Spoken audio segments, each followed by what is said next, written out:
पुरी बाण विस्फोरण घटना पर पिपिलीर विभिन्न धार्मिक कार्यक्रम में बाण फुटेवा नहीं कटकणा जारी रखिछि जिला प्रशासन। पुरी नरेंद्र पोखरी बाण विस्फोरण घटना पर पिपिलीर शीतल षष्ठी और चंपक द्वादशी कार्यक्रम में बाण फुटेवा उपरे लागिछि कटकणा,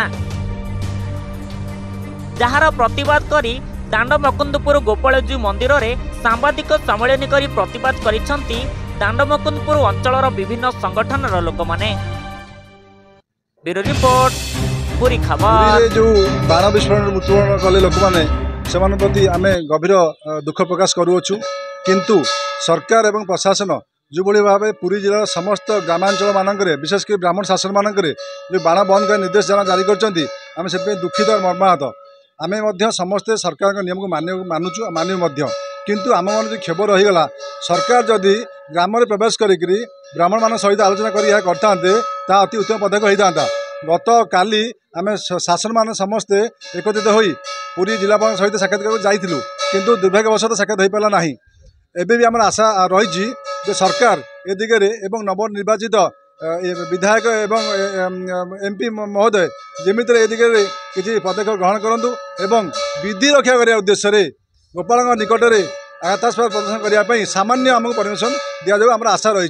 प्रशासन पर आम समस्त भरोसा रही और सम्मान रही। आम ग्रामवासी तरफ ब्राह्मण महाजन मान तरफ प्रशासन को समस्त सहायता करने प्रतिश्रुतिबद्ध। देखो प्रशासन बर्तमान यार तत्व किसी बुझी ना, तेणु से तत्व बुझा लोक ब्राह्मण माने ब्राह्मण शासन में यही बाण के हुए कौन हुए कहीं कराए केवल सबुदिन नुहे कि सबुति नुहे केवल अंकुरादि भाई चंपक द्वादशी रे यही यात्रा करा जाए।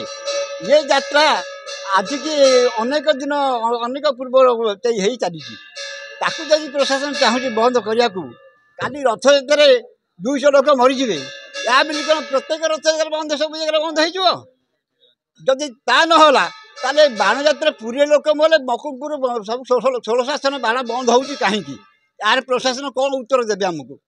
आम तो से दुखित जो लोक मरीगले से आम मर्माहत होचु बर्तमान से आम दुख भी प्रकाश करूँ कि क्या अवहेल बर्तमान ये घटना घटी से गुला प्रशासन विचार करूँ। आमर किसी कहबार ना आम बाण बंद कलु एवं गोपीनाथ पाखे मुंडिया मारू एवं जगन्नाथ पर मुंडिया मारुचु।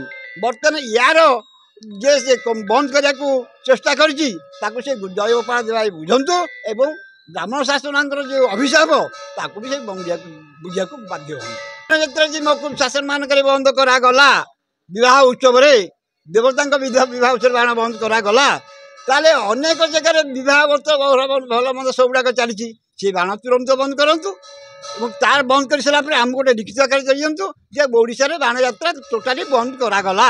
तेणु आम तो रही बाण बंद कर चुप रही केवल गोपीनाथ को आश्रय करी गोपीनाथ जहाँ प्रशासन देवे आम ताकू ग्रहण कर प्रशासन ना मानिलु। एथर जहाँ हम से जय गोपाल ही बुझे। गोपाल देवाय नमः। या ना बाण यात्रा खाली नुह ये हूँ चंपक द्वादशी रुक्मिणी विवाह साधारण मानवंकर बाहाघर जहाँ जाऊँ समय देखुं प्रशासन भी देखुच देवता विवाहर कौन मोरे जदि केमिकाल युक्त बाण मोरे नर मानकर नारायणकर को बाण मर जहा मर ताहा राजड़ा अमल निर्धारण होगी से विद्या सब ब्राह्मण घरे एवं पोथी लिपिबद्ध होकर रही काली पूजा कह जाए। काली पूजा नहेले से जिनिस किसी करा जाए नहीं।